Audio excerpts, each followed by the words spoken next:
Welcome to the Sigma update. I'm QX, and how you doing, CW? Yeah, not too bad, mate. Been another crazy week in crypto, as always. A lot of things going on behind the scenes in sort of the macro environment, but here in Ergo, everything's sort of humming along nicely with a lot of things going on in the ecosystem. It does. It does feel like we're in a little bubble where we're working hard with our heads down and sometimes up, but yeah. And then you look up at other places and you're like, oh, what's going on there?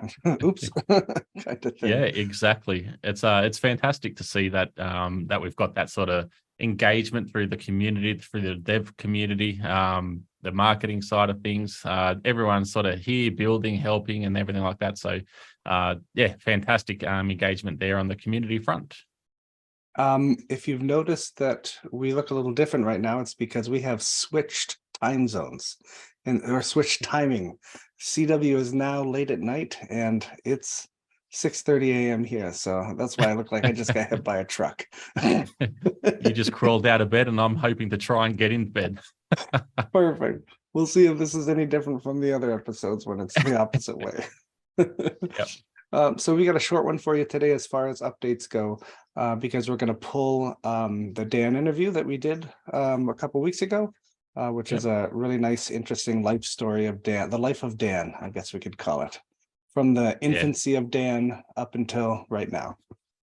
Yeah, it's a great introduction for anyone who hasn't or doesn't know Dan on that sort of personal level. It's a great introduction, and he's like you mentioned, he runs through his life story and ultimately from childhood all the way through how he ended up into crypto and specifically here at Ergo. Fantastic. All right, let's dive into the couple categories we have today. The first thing we're going to talk about is the Sigmanaut program. And we're going to pump out a blog article a little bit to talk about our voting procedure that we just did last week. But how it generally works is we started out with, to become a Sigcan or a Sigmanaut, we started out with a voting procedure where if you submit your vote, the voting gets happened over 8 days. And at the end of those 8 days, the system automatically tallies it and sends a message to our Discord, whether you've passed, failed, or that kind of thing.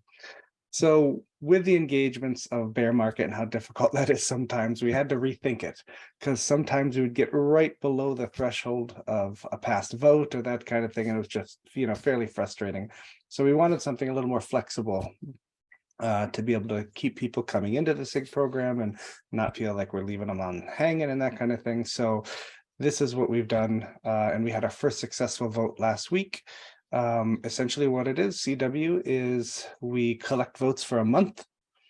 A week before voting occurs, we freeze this application, which you see up on the screen here. And we tell all our members that we have a study week. So everybody has a week to dive into the applications, really get to know the people if they don't know them, or ask around and see if they can know them. Yep. And at the end of that week, we have a 2-day weekend where we just vote like crazy. And our thresholds have changed as well. The algorithm, essentially, if we have a number of yes votes with no votes, we pass them. If there's a no vote, even a single no vote, we hold that application and we discuss it in the Sunday SIG meeting together in a mini closed session for that amount of time.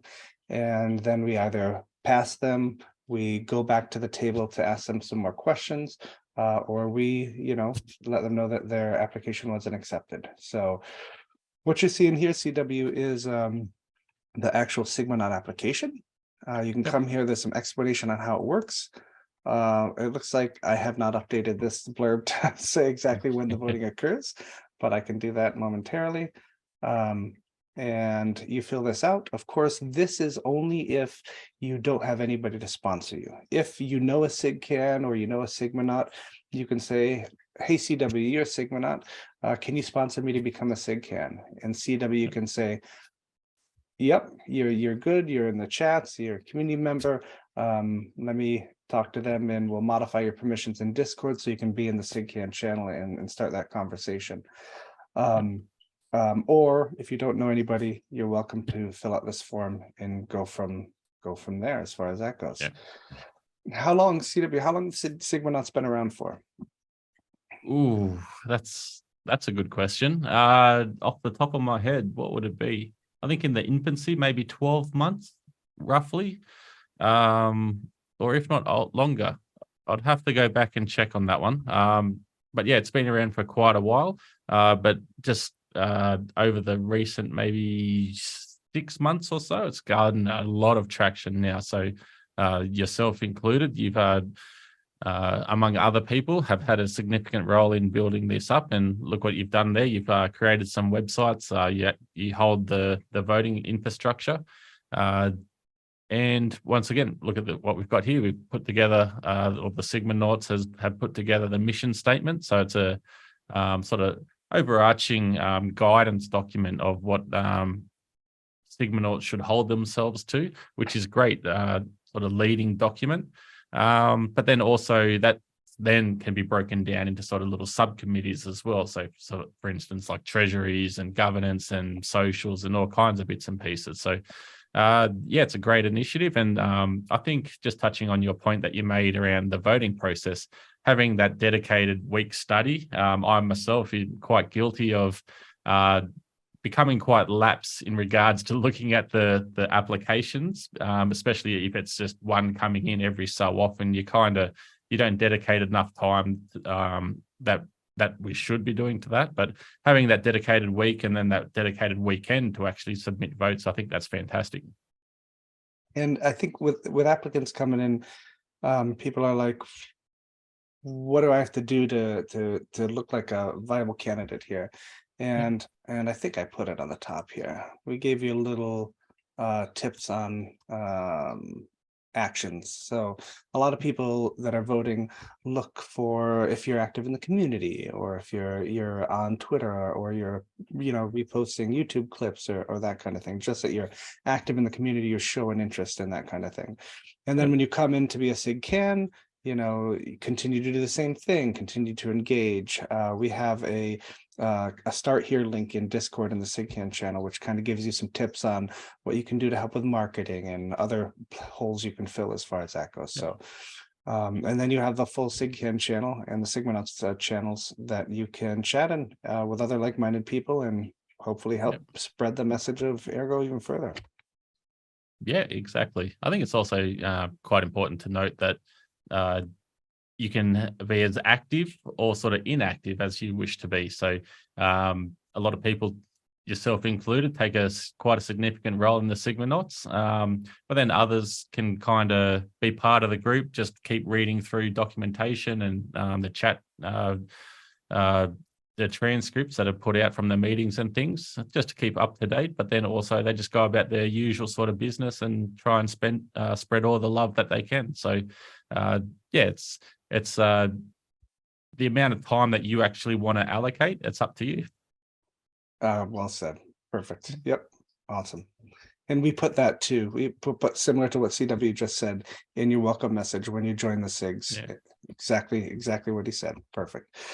Okay, so let's just quickly go through and welcome the 4, 5, or 6 new members that we have that we just voted in this week. The first one we have is Jerry. The Twitter name, or the Telegram name is Ergo Jerry, and Jerry is coming to us as a creator. He's the owner of the ErgoPad Ideas and Tech Incubator page, and has been involved with the community for close to 2.5 years. Wow, that's quite a long time. Welcome, Jerry. Welcome aboard. What do we have next, CW? Next up, we have Rashad. So once again, he's following Jerry there on the creator's role, willing to sort of dedicate a number of hours, so up to 8 or so, which is pretty significant.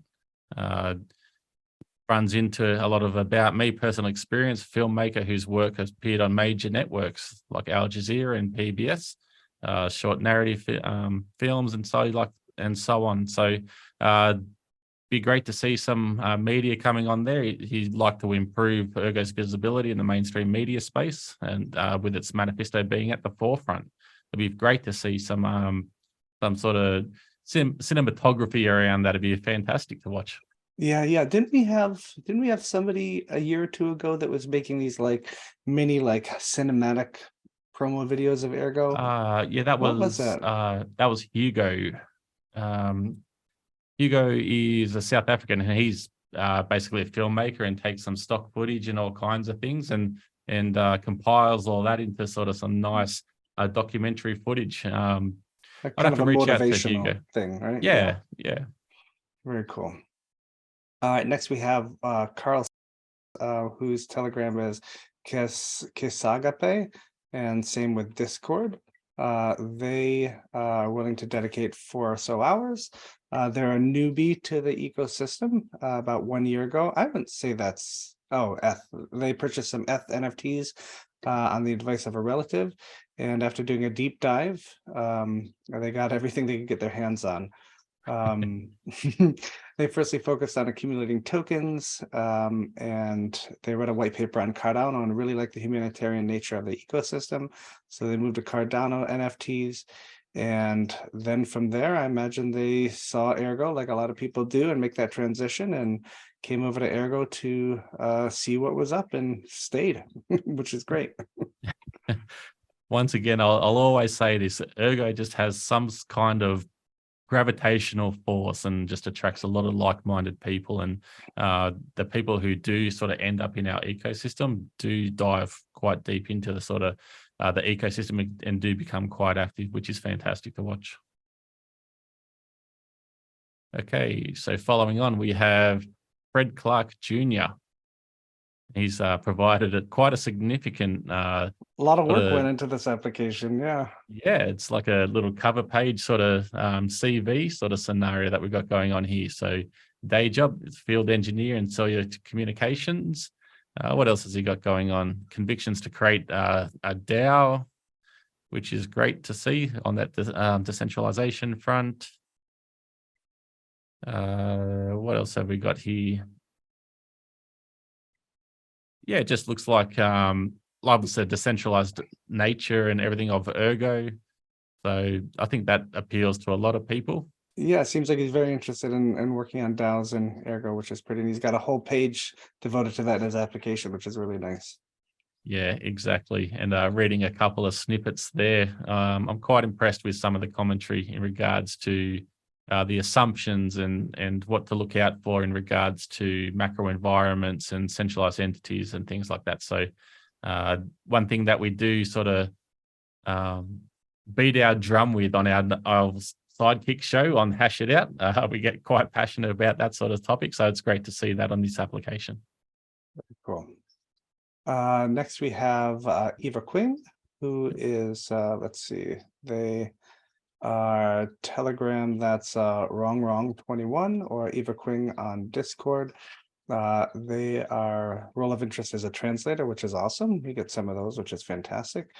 They are in the Ergo China community, translator manager, and translated many English articles into Chinese for Ergo since November 2020. Wow, these guys have been around a while. This is great. We got some old people coming in to join the Yeah. Sigs. Fantastic. Yeah. So Eva's quite a prominent sort of community member, part of, or is a community manager for the Chinese community, quite active, and does provide numerous updates pretty much on the monthly front in regards sort of the sentiment on that side of the community. So keeps us updated, and once again does provide a number of sort of suggestions and things like that that we can try and improve our things for that community, which is fantastic. Yeah, I think didn't Eva just have a spicy talk about airdrops the Yeah. in Sigmanaut channel, Sigcan channel, which that definitely ruffles something, doesn't ruffle feathers, but a lot of people, you're either passionate about what airdrops mean and how much it brings to the ecosystem, or you're, Eva was bringing up some topics about how we could use airdrops to really engage more people and bring them in. And there was a good healthy back and forth between those two. It was a good talk. Yep, definitely. And so moving on, we have Lato Pixel. So those who don't know, Lato's quite a significant community member and quite active community member. So if you're not sure of what sort of Lato does, it's created ergotutorials.com. If you want to jump on there, I think that's a really underutilized resource within the community.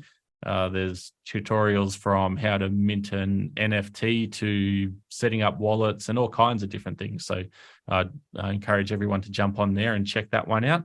Also does ergowallets.org, ergotokens.org, ergonfts.org. Part of that just released a UI for audio NFTs. So it's like a player, it looks at your wallet and see what audio NFTs are in there. Yeah, very, very active community members. Also creates a number of NFT projects as well. So you'll see them throughout the auction house and Sky Harbor. That is great. And an example for this is how this voting system works too is somebody saw, one of the Sigmanauts saw that Lato Pixel submitted an application, and they went right onto our voting system and left a comment that nominated Lato Pixel because of their involvement in the community and how much they're doing to go straight to a Sigmanaut status. So Lato, as soon as they were voted in, it was elevated right to the Sigmanaut status and went right over the Sigcan status. So that's possible as well. If you're already an active community member and you think, oh, I don't want to, go to Sig then Sigmanaut, then if you're known in the community and you even have a sponsor, then you go right to Sigmanaut as far as that goes. Do not, skip go kind of thing. Yeah, I think that's very warranted in the case of Lato there. One thing I love about Lato as well, he's a tinkerer, so he's always messing with like sort of Raspberry Pis and little LCD screens and all kinds of things like that. So yeah, good fun. Lastly, we have Ergo Benjamin, and Ergo Benjamin is Discord Benson and Telegram Benjamin Larkey. Interested in creator and marketing, willing to dedicate about 5 hours. So they are an Ergonaut who makes videos on about Ergo, its NFTs, DApps, wallops, and much more on YouTube. You can find their channel. Just had it up here. I can put it in the comments below. But I think it's Ergo Benjamin off memory. Oh, that's what I Googled. Yeah. Ergo Benjamin YouTube. They're really interested in making Ergo easy for new users. Which is definitely needed. In Ergo here, we, a lot of us are fortunate to be heavily involved, so we know the technical side, and it comes, it comes at different levels for everybody. But this kind of stuff can be quite daunting for new users as far as that goes, for sure. So that's great. Yeah. I encourage everyone to give that a quick Google. We can probably put the link for his YouTube channel. Jump on there and give a subscribe. There's numerous videos on there and not many views. So I encourage everyone to jump on there and give Ergo Benjamin some love. All right, next up we have for a topic, CW. Now this ErgoHack, you've done something new that you've proposed via a raffle. Can you talk about that? Yeah, so we first did this for ErgoHack Fest. So the one I think it was held in around June or so of last year. So we did a similar sort of scenario here. So for ErgoHack 6 Cypherpunk Finance, we are holding a community vote. So what that entails, the prize pool, there's 1,000 ERG prize pool, which was community funded. And ultimately the community can have their say in what their favorite projects are. So if you want to jump on to the link, we can actually link this below as well. You can jump on there and have your say. You can have up to 3 votes. Voting's anonymous, and voting closes on the 13th of March at 12 p.m. UTC. And there you go. You've got all the options. They're just a little sort of checkbox, the name, and then just a little sentence or two of what the actual project is. If you want to check out, dive deeper into what the actual project entails and their final submissions, you can jump onto docs.ergoplatform.org.com. The link is there, and jump on there and check it out. There's like a little paragraph, or here you go. You can see that now. QX has just brought that up. Got all the projects listed there with their submission papers, GitHub links, so you can see the code and everything.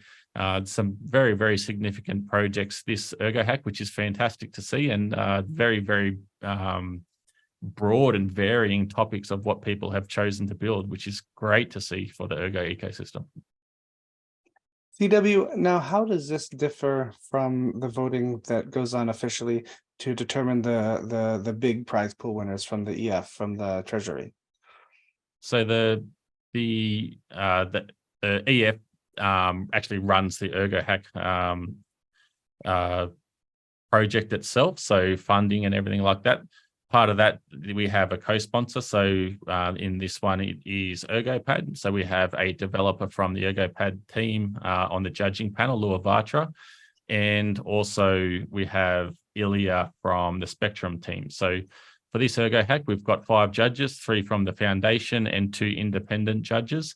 And their technical ability to be able to sort of see the depths of the code, interpret what sort of what people are building and things like that from the technical level of what people are submitting. So having that deep knowledge of the ecosystem, the technical attributes to be able to sort of look at the projects and assess on their merits.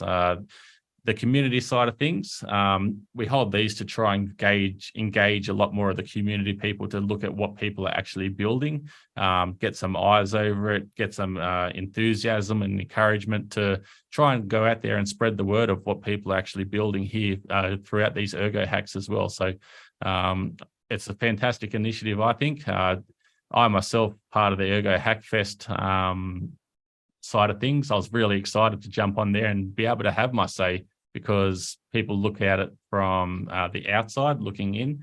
They can see numerous projects and what the technical side of people, like the judging aspect, it might not align with a, for example, like a degenerate sort of NFT fund sort of thing, which could be great for the community, but the ecosystem as a whole on the technical level, it could be differing a little bit that way. So that's sort of the mindset, just a different, not looking at any project specifically on that scenario, but just a little example there of how things could differ. Gotcha. That is really neat. And this was what's it called? This raffle ran for a couple weeks, was it, or 2 weeks? It ran, roughly for about 2 weeks. So it's great to see the community get on board and throw up some funds, which is great.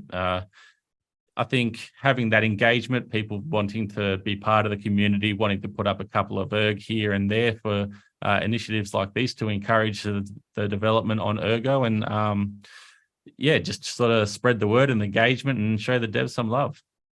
That is cool. That is really cool. All right, let's see. Let's switch over to we have a few marketing updates this week. I think I've actually thrown 2 of them on Twitter already to support those, but let's just hit over them again. First up, we have Grand Gambit. They added comet reward system where every player has a 50% chance of receiving free 10,000 comment, which is a solid amount in his opinion. Thanks to the comment team for every play made. Grand Gambit had 1.5 thousand TXs a day, which led them to waking up with a few reported bugs, all fixed now. Last 3 to 4 days, there have been around 3.5 thousand TXs done. Soon they'll be listing more tokens with the Ergo ecosystem, which they just did yesterday, I think was ErgoPad, right? Yeah, correct. So you can They've do just recently ErgoPad. announced that. And soon they'll be launching a Discord server too for those that use this. That happened as well. So if you want to check that out, head over to the Grand Gambit Discord and hang out with some other gambling degens.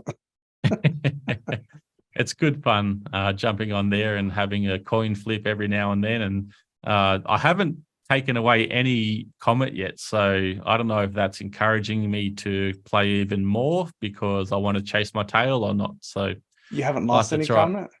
I haven't received any. So you got the 50% gotcha. chance on actually receiving some. So yeah, I haven't won any yet, unfortunately. The other day I started out with I think 20,000 comment, no 10,000. And I just did double. I bet on red with roulette, and I got up to 80,000 comment. I was like, all right, I just gotta. So then I put it on black, and I lost everything except 10,000. Full degenerate mode. Yeah, full, totally.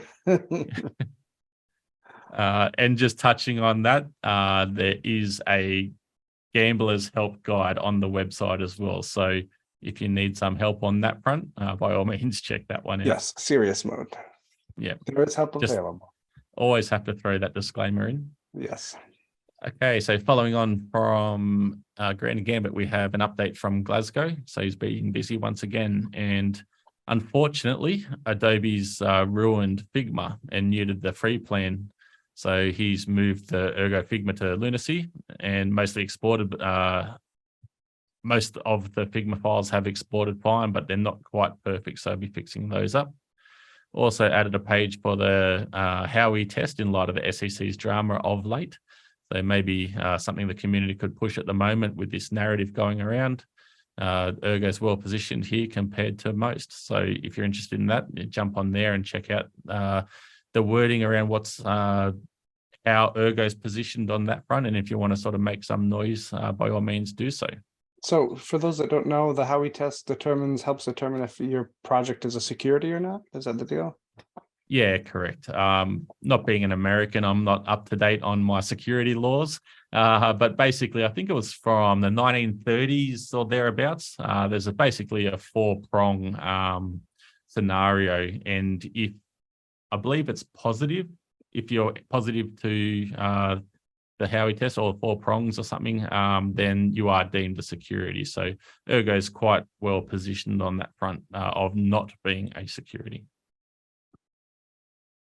What else do we have here?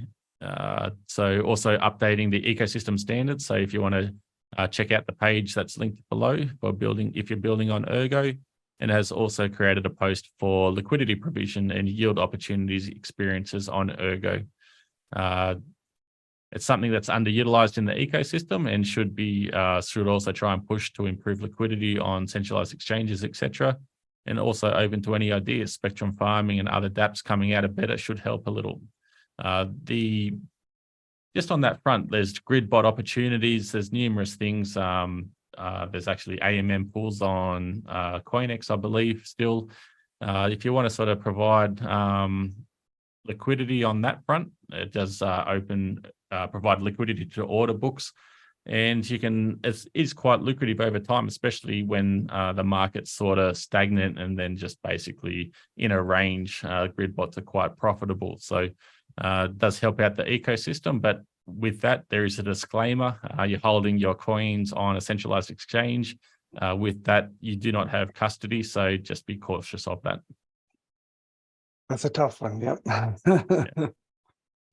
Okay, and then we have Sisyphuspush, who absolutely did an amazing job with their Ergo 2022 NFT awards.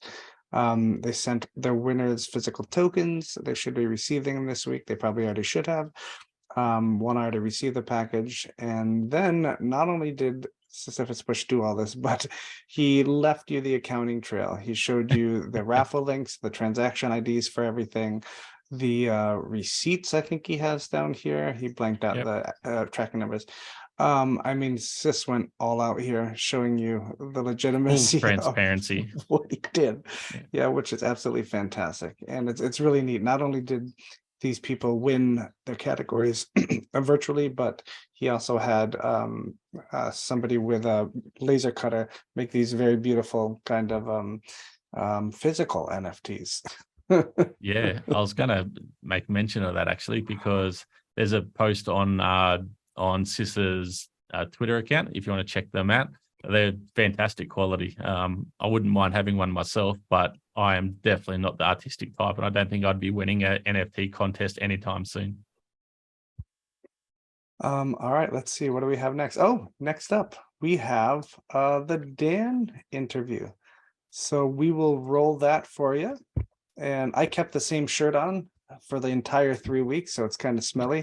CW changed his shirt. Yeah, it's a little bit cooler, so I put a jumper on. But we'll be back to say bye to you after that interview. Here you go. Yep. Enjoy. All right, Dan, why don't you tell us, give me some ideas on your beginning, because all the shows that I've seen, it's always you off running with what's going on right now. What the hell brought you into crypto, where you are today, how you started with Cardano, and how you jumped over to Ergo as far as that goes. And my job here is to keep you on track with the questions, Dan. And CW has to keep me on track with the questions too. So it's kind of a three-way tier here where we have to kind of watch each other. Right. This is that meme where like the three people aiming guns at each other. Yeah. Okay. Right. Well, good luck with that. Because I am pretty long-winded. Why don't you So start how with when far you were back do you want me to go? Like, do you start want me when to you go were a back toddler? to, Yeah, a toddler, Dan. Okay. Well, so I was born in the 70s. Do you guys remember the 70s? I was born in 81. Come on, I'm not that old. I'm not that young. Yeah, but you don't remember I remember the 70s. I remember like a couple of things from the 70s, which is pretty messed up. Not particularly have to do with the 70s per se, like the cultural part of it, but just have images in my head. And I know they're from the 70s. It is just odd to me now because it's 2023. Right. So yeah, born in Soviet Ukraine, which was lots of fun. And so I was always into, science. And my dad is a he's a IT person and actually a researcher by trade. He has a doctoral in cybernetics and AI, like machine learning, I guess you could say. That's the equivalent of what it is. And so he was always encouraging me to take more like scientific interests. And yeah, since I was a kid, I was always into like physics and astronomy, and eventually got into computers. And so this is in the 80s, and this is in the Soviet Union. And so you can't just like go to a store and buy a computer. I mean, maybe you could, but we didn't have that much money. So I was interested in computers, and I had books about computers, but I never actually like used a computer. I had typewriters and like the manual ones too. And but my dad was in IT, and so he encouraged me to study this stuff. And so I started studying BASIC.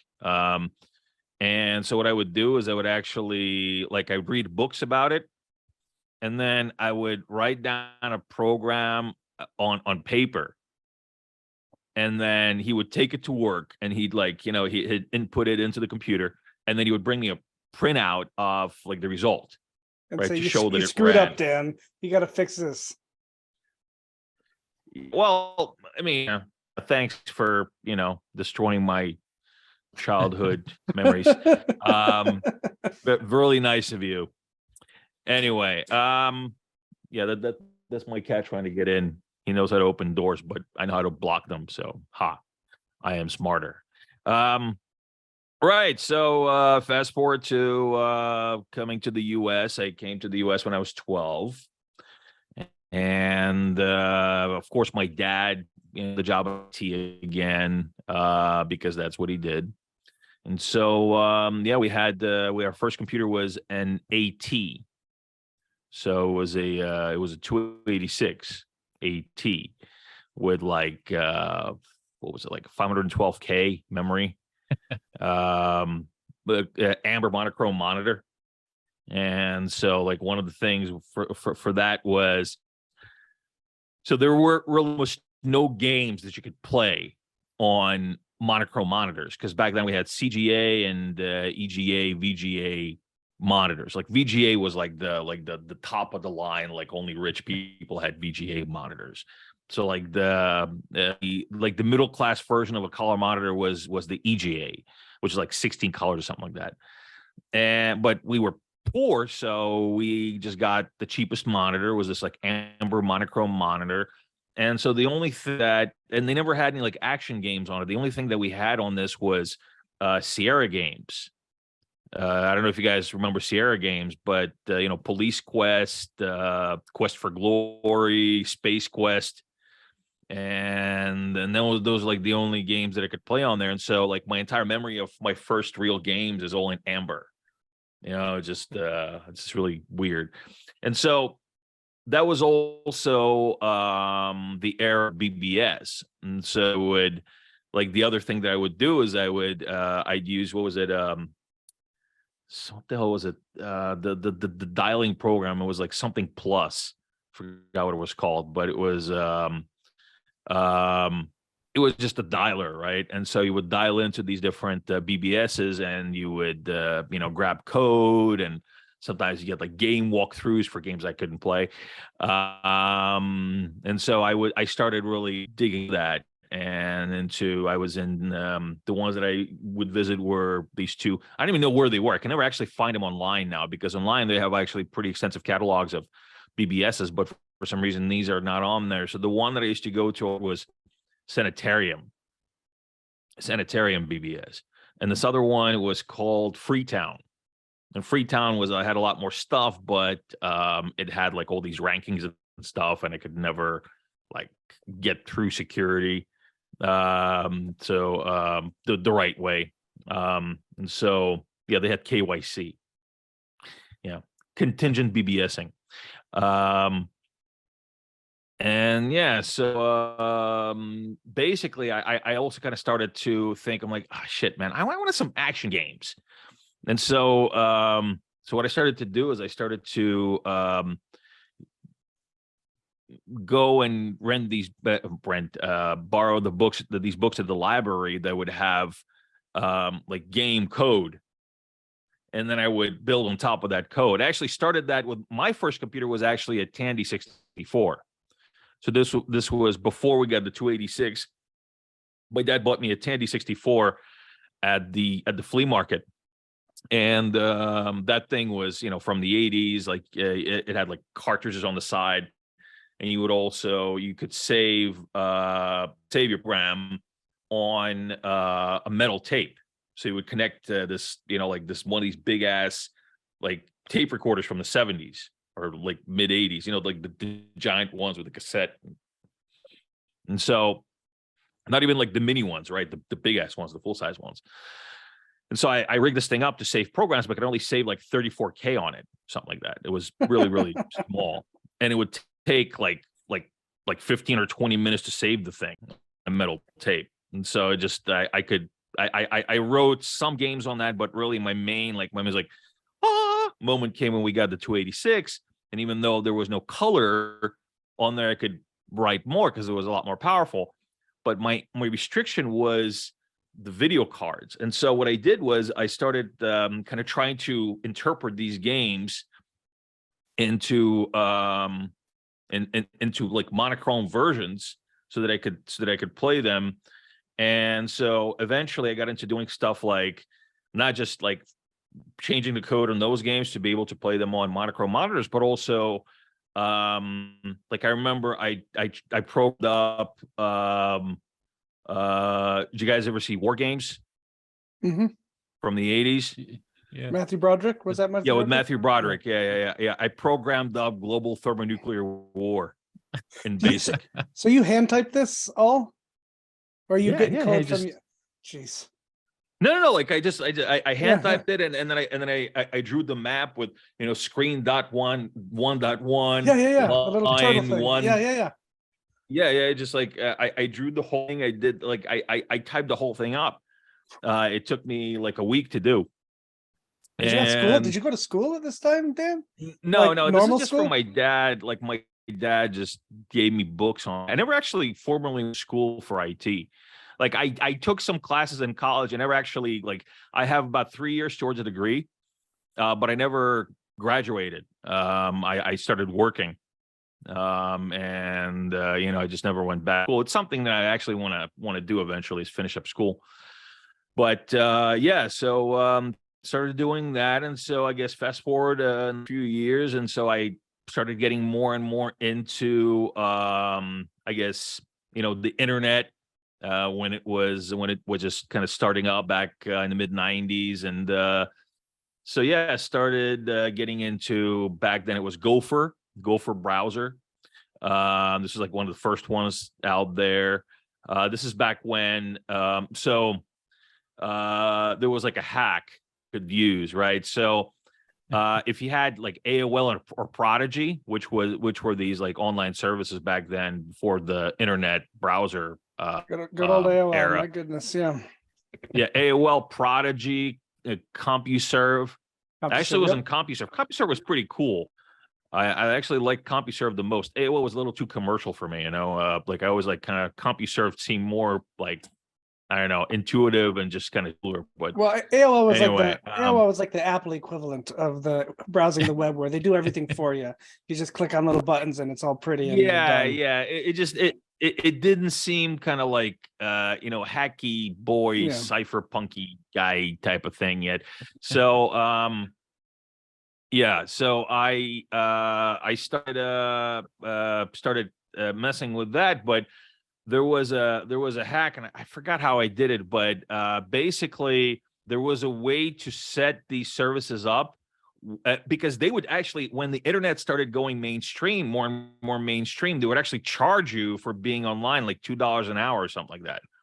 But there was a way to set these things up where you can actually use Gopher, and if you set it up the right way, you just like launch AOL, and it would act as your ISP. And you just go through Gopher, and it would be free. You know, I mean, it wouldn't be free. It wouldn't be like any extra charges by the hour. And so I started doing that, and got into, you know, just internet stuff.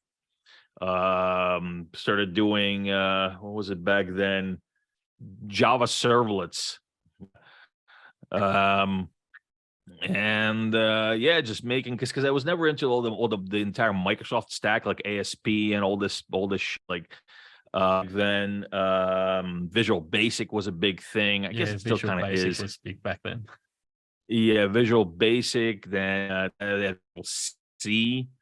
Yeah, but I was always like a Java person.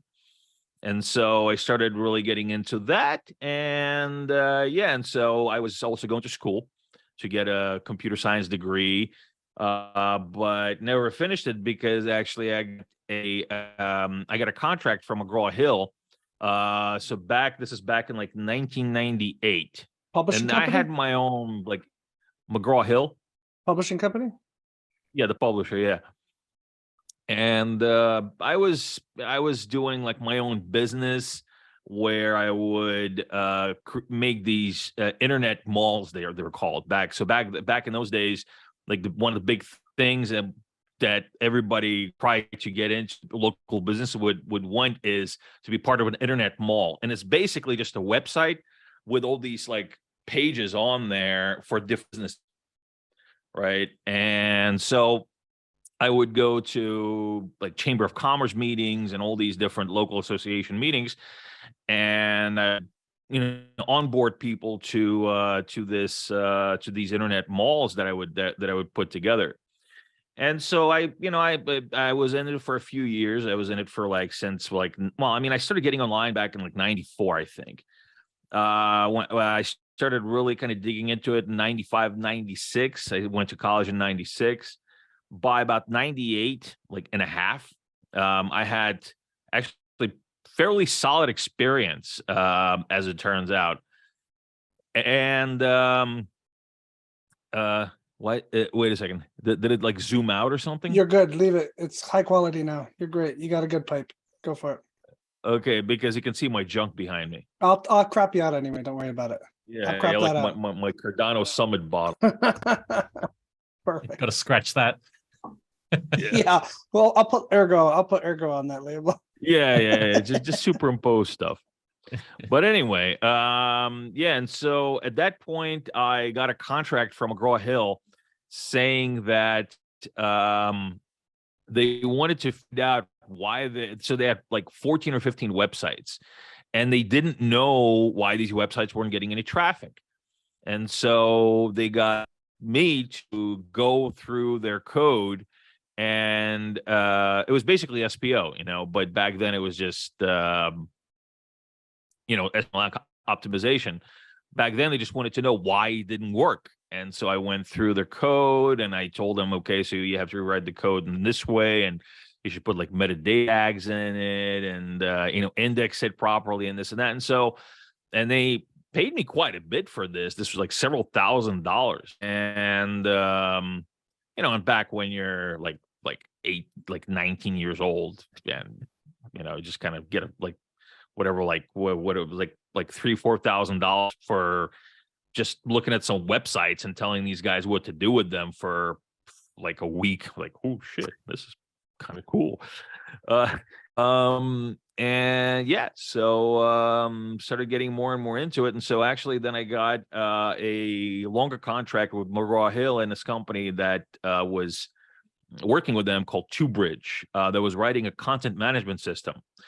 And so at that point, this was whatever, almost 25 years ago. The content that was online was changed by hand, right? So you have to pull the site down, change the content, put the HTML in there, make sure that it's formatted right, make sure that it's cross-browser compatible. That was a big thing then, because Internet Explorer wouldn't show the things the same way as Mozilla would or Netscape would. And so it would be like a big task. And so what started to happen was companies, and this is before WordPress, that company put together these enterprise level content management systems. And so they would take content, and so the TwoBridge was actually was writing pretty revolutionary software. So it was called TwoShare, and what TwoShare was basically the software that you could set up and run your website from. And you can set up templates, right? And they called them pluglets. And these pluglets had different functionalities. You'd have like articles, you had polls, you'd have, like art gallery or photo galleries, whatever. You plug them into parts of the website, and it would be cross-browser compatible. And you can deliver dynamic content, and you could actually change content dynamically through a wizard. So they didn't have to pull down the website anymore. So it was like a big thing, because they didn't have to have this like team of webmasters that would pull these pages down, and they would just have the editors just upload Word files, and then the thing would be up on the website. And so I was working for this company for a few years, just doing stuff in Java servlets, and just kind of getting up and working with Oracle. It was Oracle 7 and there was Oracle 8 relational databases. And so, yeah, I was doing IT for a while, for about 10 years plus at that point. And then I just kind of started to, expand into project management and to doing more and more of my own enterprises. When I moved to Japan, it was kind of like one of those, early midlife crises, 30-something crises. So I moved to Japan, and I started getting more into augmented reality, because I just thought it was really cool, and there was a lot of applications for that at the time. And I still think there is. It just needs to be kind of, rethought. But I started doing that, and it turned out that there were several companies out here that were really interested in that at that point. And so I was actually started working for one of these companies as an R&D lead for augmented reality. And then as things progressed, I became the CTO of the company, because the main product of the company became this augmented reality application that they developed for a company called Duskin, which is basically the Procter and Gamble of Japan. That's the best equivalent for it. They do everything. They own restaurants, they have their own products, everything. And yeah, and so I was doing that for a few years, and it was just kind of just working for a Japanese company is kind of soul crushing sometimes. If you're not Japanese, because it's just they're really stubborn about pivoting. Like they just do not want to pivot, and the most simplest and obvious things are just really, really difficult, because like, oh no, we're doing it this way. Yeah, but this way is the industry standard, and the way you're doing it is stupid. And like, oh no, we'll keep it doing it this way. So eventually I kind of got tired of that, and I started looking for new opportunities. But obviously I was going to stay in Japan. I was looking for opportunities in Japan. And so as it turned out, a good friend of mine who's actually working with me at Zengate right now, was, I guess, friends or acquaintances with Charles's former business partner, Wood, who lived in Osaka at that point. And so at that point, they were starting up Cardano, and it was really, it was a few months after they started the pre-sale, and they only had a few people, mostly researchers. And actually, Alex was there at that point. Kush was already there doing research, and he was like one of the first people that I met at IOHK. And so he started the pre-sale, and so they needed a project manager. They needed somebody who knew how to do this stuff professionally, just kind of run. So at that point, the entire pre-sale was being done in Japan, and the software that ran the pre-sale was just called the sales app. And so this thing ran everything from KYC to distribution to like retailer shop or resellers management portal to like it had a KYC portal, it had a retailer management portal, it had like personal holder portal as well. So if you had what back then were vouchers for ADA before we had mainnet, you could check through the portal. And then eventually when we launched mainnet, we created a faucet that converted the voucher into actual ADA.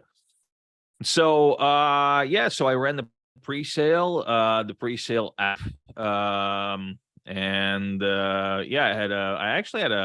I was the first official project manager in input output, and several of the people that were on my team still work at input output or with input output.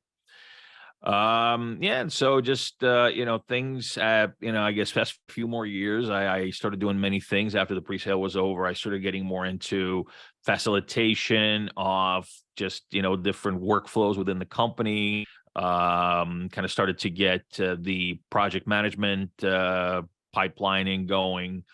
After that, I started the commercial side.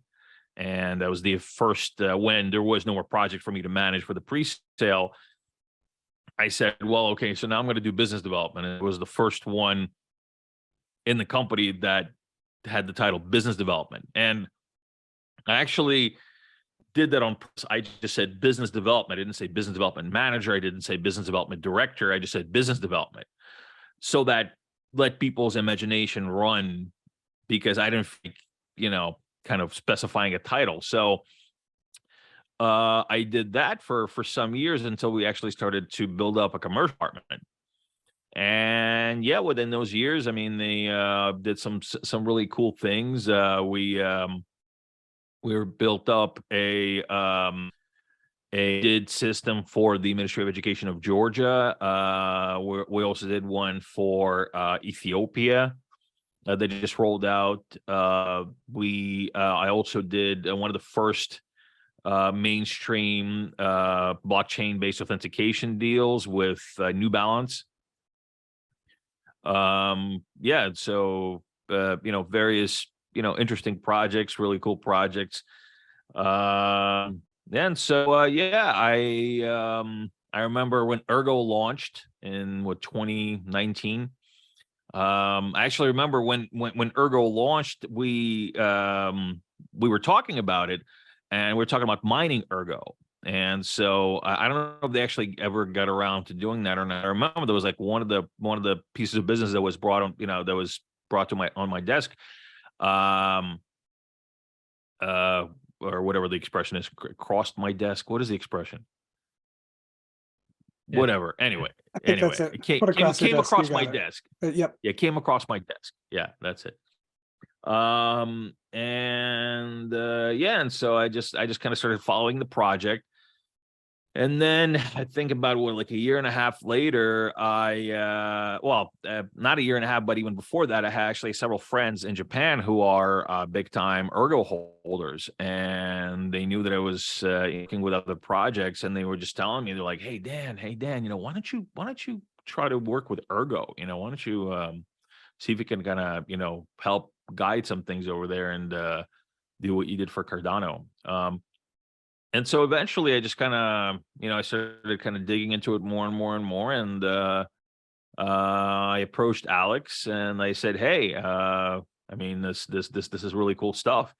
I'd like to be involved. You know, I'd like to, you know, do what I did for Cardano. I'd like to see if I can do that for Ergo as well. And yeah, and so one thing led to another. We started talking. Then it was brought in front of the foundation, and the foundation decided to take me on. And yeah, so here I am. I think it's fair The to say end. that we're pretty lucky to have someone with such broad experience of such as yourself in the foundation and advising for the Ergo ecosystem. So nice little Well, bit of it's a experience. pleasure. There. You know, I'm very, you know, my love and faith for Ergo never fades. It only gets bigger. So I mean, I feel fortunate to be in this ecosystem and be able to really contribute to where things can, you know, to really make a change. Dan, besides Alex and the massive force that he is moving Ergo forward, what really sticks to you about Ergo that you love besides that? Well, first of all, the community. I mean, the community is great. You know, it just feels really, really kind of properly positioned. You know, it just feels like, you know, people's heads are in the right place. People are building. People are cheering the right things. The sentiment is really cool. It's just a great community. And also, well, the tooling. Just a lot of it is really, really useful, really straightforward. You know, like one of the first things I did on Ergo was I wanted to mint some tokens, and you know, I started asking like, okay, so how do I mint some tokens? And then I think UCW or maybe Joe told me just go to this website, and I go to the website, and it's like 30 seconds later, I minted a bunch of tokens. Like, what? That was easy. Okay. For a couple of pennies. Yeah. Yeah, it was like super cheap. You know, the same with NFTs. Like, wait a second, that's it? Really? Okay. You know, it's just like all the stuff, you know, the tooling. I really like it. It's really cool. It's really straightforward. It's really powerful. The protocol, the protocol security is really honest. The mining model, the block production model is really, I feel it's really, well, you know, it's all about low barrier of entry for people wanting to participate in the system, and I think that is a big thing, and I personally like that a lot. You know, I like that you don't need to have, you know, a huge server room to be able to participate in securing the network. I like it that you don't need to have a huge amount of knowledge about programming or about all these different things to be able to build something on Ergo. And I just really admire that and about the ecosystem, and I really think that that's what's going to really drive mass adoption of the ecosystem as we go. What's your sales pitch, Dan? So let's in the recent example where you your announcement where you partnered with the tea company to help with tracking those commodities. What's your sales pitch with that kind of thing? What's your aha moment that you can give those companies to get them to say, damn, you know, Ergo is really going to work for me on this kind of thing. It's really going to benefit my company. Well, my aha moment for not just for Ergo, but for any blockchain that I use is like, don't talk about it. Not that much. I mean, I know it might not be something that some people want to hear, but average tea grower doesn't give a shit about any blockchain stuff. They just don't. And that's really something we have to understand as an industry and as a community. We appreciate it, and this is why I choose to use it, because I feel that this is a is a pivotal part of my business, and it's something that makes sense to me, right? To the average tea grower, they don't care how it does it as long as it makes things easier, cheap, faster for them. So I don't sell that, oh, Ergo's got great, it's great tooling. It's got great security, and it's, and I can build like a roll up really easily to manage throughput. And I could, I can do all this stuff. Like they don't care. They just care that, okay, what you're going to have is a marketplace where you can get a wider range of customers to buy your product. And the tooling that surrounds your product is going to be traceability, is going to be instant transfers, is going to be easier access to funding and to funds, and be transparent. That's it. And that, to a business person, to any business person, that is what they want to hear. They don't want to hear about network security. If they ask about it, I'll tell them. And the more they ask about it, the more but I'm not going to lead with that. And I think that businesses building on Ergo or any blockchain should not be leading with technology. They should be leading with business case, with why the business should care about business stuff. I mean, that's what it's all about. So, yeah, I hope that wasn't too harsh, but it doesn't mean that I don't care about the technology. I obviously do. And it doesn't mean that the average person shouldn't care about the technology, because they should. But they shouldn't really have to care about all these different things that are under the hood.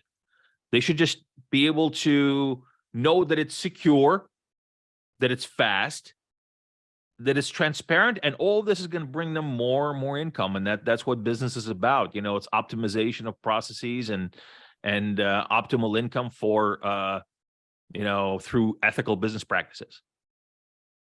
Have you ever had a reverse moment where, you speak where there's the businesses are looking for something that Ergo can't currently provide, and you bring that channel back through, and we try to work up a solution that can actually support that?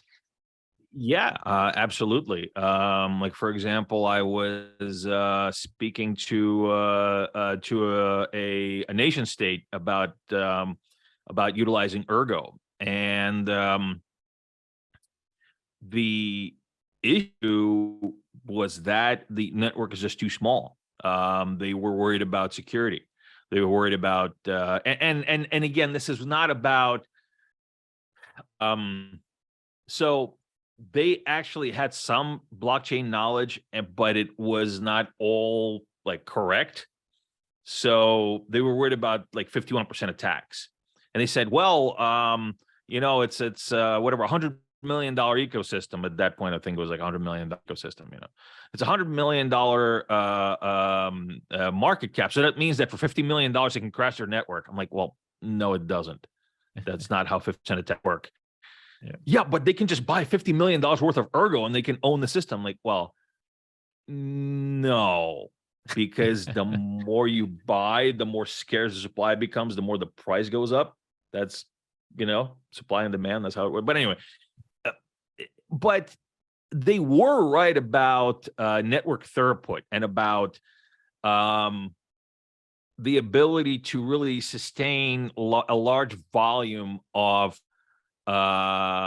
transactions, and how are we going to say scale, like scaling? They were concerned about scaling, and again, this is something that I also we were also looking into with Palmyra, because eventually we're looking to run billions of dollars of business through the platform, which means thousands of millions of transactions. And when it gets to the scale of where we want it to be, and this is going to be a multi-billion dollar system, right? And so when you run that much throughput through the platform, you need to make sure that it can handle that. So this is why we're going to be working with we're trying to figure out something like a roll up We're trying to figure out something where we could actually move assets between networks, between like Cardano and Ergo, do compensation. Maybe see about bringing in extra rigs for hashing power. It takes quite a bit of planning to make sure that you can scale, right? And yeah, that's kind of been a thing a few times, that people are worried that the size of the network is not going to be able to sustain the amount of the volume that they're looking to put through it. Now, this is just growing pains. I think it's every network goes through this, and it's not a bad thing. It's just we need to grow, and we are growing, and we will be there. We'll get there. My hope and my mission is to have Palmyra drive us there as much as possible. You mentioned Palmyra. It's one thing that we haven't sort of touched on in a little bit of detail. Is there something you can give us, just a brief overview of what Palmyra is and what it's trying to achieve? Right. So Palmyra is the world's first physically settled tokenized commodity DEX, or tokenized commodity exchange, that is going to be using NFTs to tokenize real world commodities and focus on emerging economies, because this is where the most disparity lies within these markets, and the most opportunity for leapfrogging lies. And so really the mission of Palmyra is, our goal, our big goal is to run 1% of all commodity trade of all the entire world's commodity trade through Palmyra. 1%. We don't want anything more. It's only going to be several $1 billion, not too much. Yeah. And really, again, here it is. Here's what we talk about when we talk to, say, the Sri Lankan tea farmers, who are going to be participating in Palmyra, who are going to be benefiting from it, or when we talk to tea factory owners. We don't really talk about blockchain. We don't. In fact, I did some interviews in Sri Lanka, and one of the things that they told me, like, don't say crypto, don't say blockchain. I'm like, okay, yeah. So I kept saying, and I actually, some of these interviews are posted on the Zengate YouTube channel if you guys want to take a look at them later. But if you notice, I never say blockchain. I say distributed ledger technology. DLT. Very PC. Oh boy. Yeah, and they're like, oh, that's fine. Yeah, that's good. Just don't say blockchain. I'm like, okay, it's the same thing, but okay. I just say DLT. Oh yeah, no wrong with DLT. Yeah, so it's going to be great. DLT. Yeah, and so we talk about more market access, right? We talk about more buyers being able to have access to what they have to sell. Talk about a much more streamlined collateralization system, a payment system that is a lot more streamlined and inclusive. We talk about traceability and the transparency that provides, and the many benefits that it provides. That's what we talk about. How it's run, if they want to know how it's run, then we talk about that. And actually, the amount of knowledge that these places have about DLT is actually quite surprising. I had a meeting with a factory owner in Sri Lanka. It was like in the middle of nowhere. It's just, we went through 20 minutes of dirt roads, and but it's a great factory, and the guy knew what blockchain traceability was. Like, okay, wow. So yeah, it just, if they want to talk about it, I talk about it, but I don't feel they need to know what's under the hood to understand what it's going to do for them and how it's going to make their business better. So in short, with these NFTs that are helping to provide a proof, that's essentially each commodity is going to be tagged to an NFT and have a link so that people can trace what that is, at least on a ledger, a public ledger. Yeah, so basically, you're going to have a commodity lot. So, say for example, you have like a 10-kilogram bag of tea, right? 10 kilos, and it's for every industry, it's different. They have minimum sizes, right? So, some like for example, for tea, they can't do like 1 kilo at a time. It's just not really worth it for them. They have to do bigger lots. So what you do is you create tokenization for that lot. And then the NFT actually becomes a digital representation of that lot. And so the value of the lot moves through the blockchain via NFT. It's being purchased and traded by through the NFT and through smart contracts. Smart contracts are used for creating futures. Smart contracts are used for settlements. And smart contracts are used for a transfer of ownership and attaching information like traceability to it, like payment information, like stock information. So essentially creating a utility NFT. There's no monkey pictures attached to it, but we're gonna have to live with that, I guess. So they're not gonna pay essentially an Ergo for these NFTs. They'll do their transactions offline off the blockchain and transfer the NFTs to each other via that way method? Not necessarily. No, the NFTs are going to be settled in Ergo. They're going to be bought on the Ergo blockchain, so they're going to be Ergo NFTs with Ergo. Yeah, they're going to be minted on Ergo. So, but I mean, if I want to buy this, section of this product that is tied to this NFT, am I literally buying the NFT with the amount of money that it costs to buy the commodity as well? Or the product as well, yes. or no? Yes. So the price of the NFT is going to be equal to the price of the commodity lot. So essentially, you're buying a contract. The payment. So if you're talking about payment and payment rails that we're going to use, we have a combination. So we use fiat payment rails for like bank transfers, credit card payments, as well as instant settlements and in crypto. So it's just all about giving all these guys all the options that they want. If they want to pay in crypto, they can pay in crypto. If they want to pay in Ergo, they can pay in Ergo. If they pay a credit card or as stables or with bank transfer, they can do that as well. So it's just all about giving flexibility, not forcing the industry into something where they might not be comfortable with. And so of course, eventually I would like to see more and more settlement digital payments come through so we don't have to deal with banks. But for the time being, it's unrealistic to expect that it's just going to happen with a flip of the switch. You have to update, you have to educate why this is better, and you just have to let them use it. You have to let them show, you have to show them that this, it's used because of this, because of the technology. So yeah, I hope that answered your question. I think it did.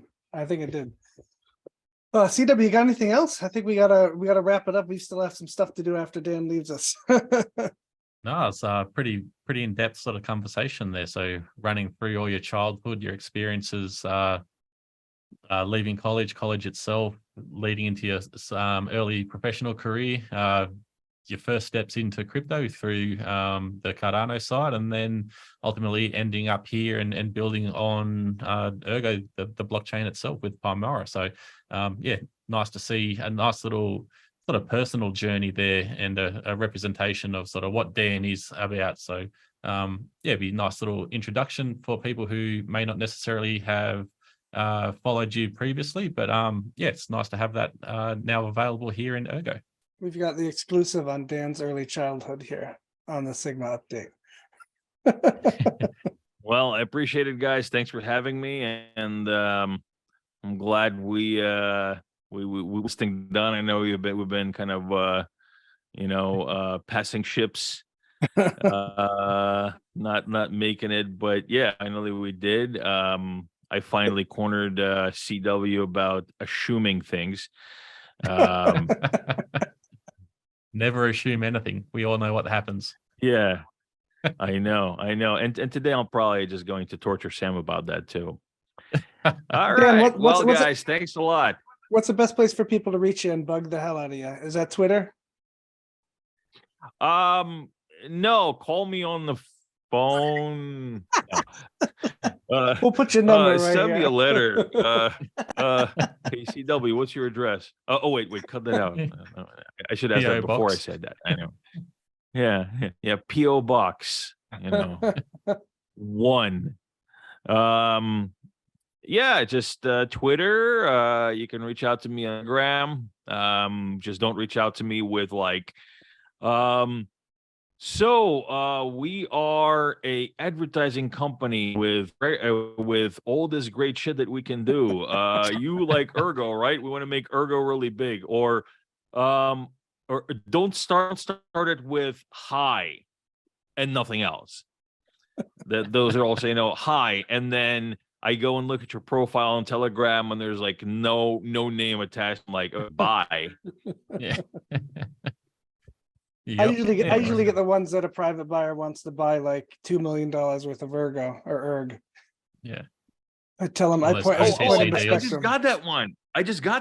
Yeah, they want to buy like do you know where I can do like see trade for $2 million worth of Ergo? I'm like, Yeah. Visit the I market. don't know. It's go there. Like, what do I look like? Mr. Ergo. Oh boy. So where do we see you next? We'll see you next on the AMA update was this morning, so we'll see you next week next at the week's next AMA. AMA update. That was last night for me because I'm in the future. Oh, that's right. Well, you're in the past according to CW. Yeah, by an but hour. Australia, they can't even decide if they're a continent or if they're a country or if they're in Asia or if they're not in Asia. I'm like, how are you in Asia? You guys aren't Asians. I Australasia. know. I live in Asia. It's not Asia. It's like its own thing. It's like Australia. I mean, it's like We've got to Asia be is a part of continent. something. You can't. You want to have your own continent. Have your own continent. Don't be like, yeah, we're our own continent, but we're also part of this other continent. It doesn't work that way. You're European. You're European. You don't say, "Oh, I'm European, but I'm also part of America." Like, it doesn't work that way. Well, we gotta hang out with someone because it's just ourselves and New Zealand down here by ourselves. So And New Zealand hates you guys, don't they? They're not fond we're of you. brothers in arms. That's what you say to New Zealand, but I don't know if that's what New Zealand says to you. No, it's a love hate relationship. Kiwis. I mean, there. It's great. I see their point. Australia can't figure out what they want. It's like they want everything. Like, oh, we want our continent and name the country after the continent or the continent after the country, and then we want to be a part of this other continent, and we want I don't know, have the bush and like, yeah, we want to have this huge continent, but only have like 3 people living on it. Like, well, what's up, man? Populate the middle. The middle's in the middle. There's like, anyway. There's nothing there. There's no water. It's like fire tornadoes in the middle, Dan. You can't live there. Yeah, but they have this thing called irrigation. That was invented a few years ago. You can grow oases in the desert and whatnot. Come on, guys, you can do it. That should be your next. It's all about motivation. That should be your next business management project, Dan. Bring population to the center of Australia with the blockchain with Ergo. Perfect. Yeah, You're welcome. I'm telling you, like Australia, I dig Australia, but I saw this one movie that just makes me like depressed about Australia. It was called no. That one made me like bullish about Australia. I want to see you eat some bugs, and knock somebody out with a sardine can. But the one that I saw was These Final Hours. It was this like super depressing Australian like apocalyptic like thing, and like Australia was basically it was like I think it was like an indie movie, but it's pretty good, but it's so fucking depressing, man. Like, it's just it's like the Armageddon is coming, and Like this basically this dude is like, it's his like final hours on Earth, and like he saves this girl, and just like, oh my God, man. And it was a good movie, so I wanted to finish watching it, but in the end I'm like, oh God, this is freaking depressing. And then like every time I think about Australia, I think about the end of the world. Come on, mate. We're not that bad. You gotta You're invite him working down with there, one now. CW. Invite him down there, CW. Show him what Australia is really like. Look, you just need to have less movies about the end of the world that happen in Australia. I mean, come on. These final hours, all of Mad Max, like Mad all Max, of it. yeah. Crocodile Dundee. That's a happy movie. Crocodile Dundee, that's almost like apocalyptic, right? Post-apocalyptic in a way.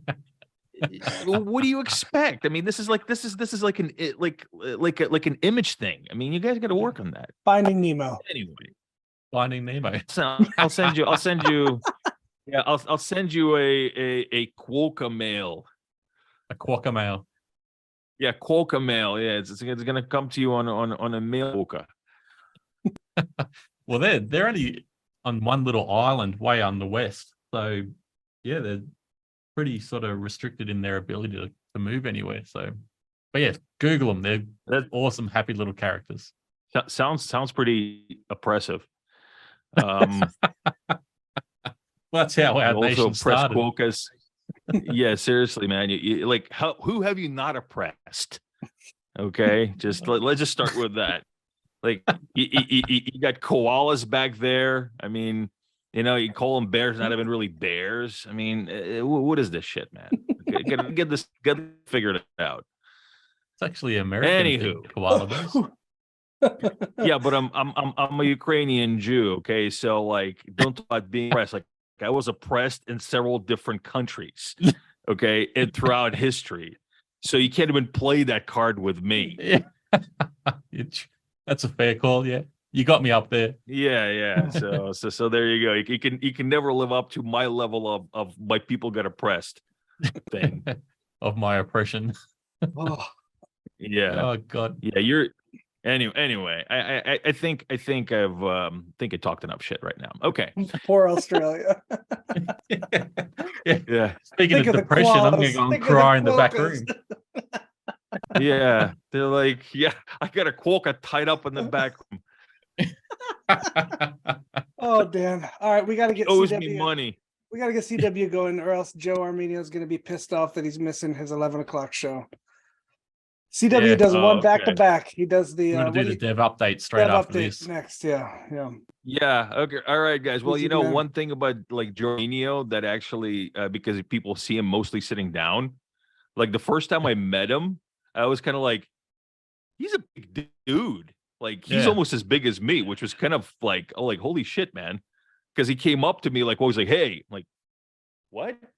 Aren't you supposed to be not that? Like, he's a big dude. Like, holy crap, man. You're a lot bigger than I thought you were. He's got to fight Anyway, those damn all right. bears, man. He's got to be big. Yeah, so He's don't 6'2" piss him as well, off. isn't he? He's a pretty big dude, and he's probably bigger than you, and he could probably break you in half. Just that's it. He's 6'2" as well, isn't he? Oh gosh. Oh, I think he's taller than. I mean, he's like, I'm telling you, like he's pretty like, like, whoa, holy shit, Yeah. man! Don't hurt me. You're Don't hurt me 6'4", emotionally. CW, right? I'm 6'2". 6'2". Dan, you're almost 7. How tall are you? I'm 6'8". 6'8". I'm Six- 5. I'm 5'7.5", boys. It's okay. Eat your vegetables. You'll grow. I'm glad. I'm glad. I'm glad I didn't have to find my wife on Tinder, or else I'd be shit out of luck. Yeah, I'm still growing, but now it's sideways, Yeah, I'm hearing you, mate. Oh shit. horizontally. I'm still growing, but I'm a growing boy, but horizontally now.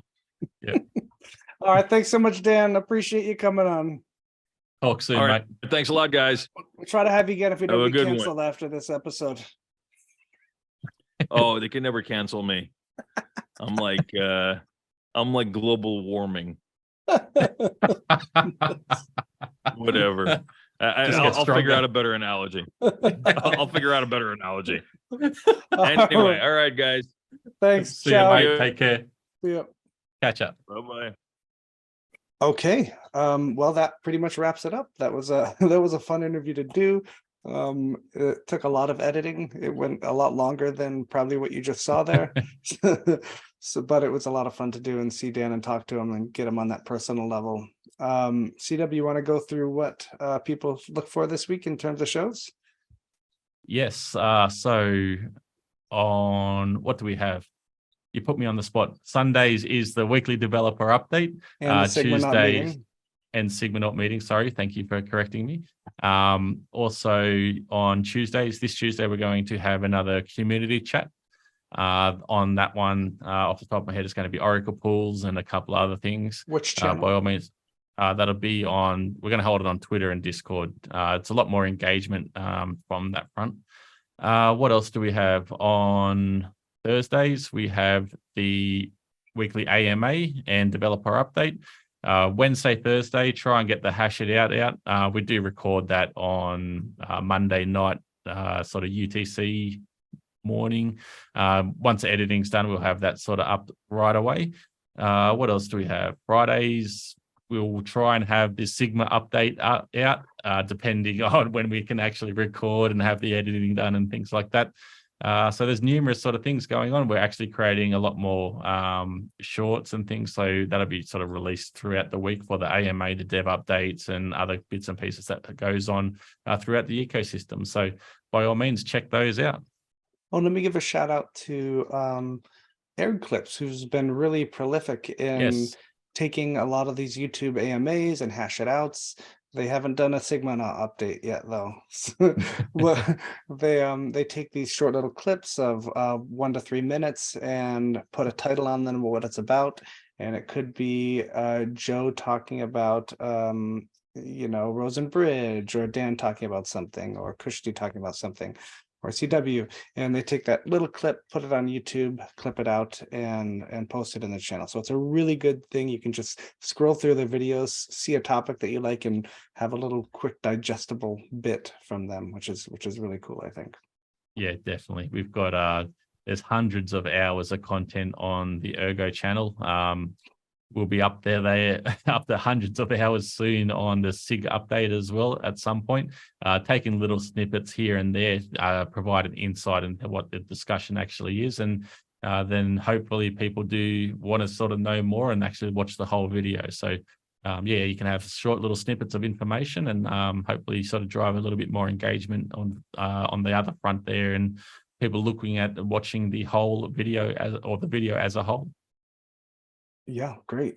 So I think we're going to, I think CW and I made a decision that we are going to, for now, push the Sigmanauts to every 2 weeks, so we can provide you with a little bit more concentrated content. If something big happens and we have it to do, then we'll come out with a surprise one in between those 2 weeks. But for now, to give you more, not watered down content, but more concentrated content, we're going to switch to every 2 weeks. Also for my sanity, probably CW's sanity as well. But we're still there. We're still going to pump these out to bring this to you. Yeah, exactly. Very good point. Always happy to jump on at any time to discuss anything that's going on in the Ergo ecosystem. But yeah, definitely very good points there, having that sort of concentrated discussions and highlights throughout that fortnight. Having sort of dedicated time then to be able to sort of provide more in-depth information. I think it's a better use of resources on that front. For sure.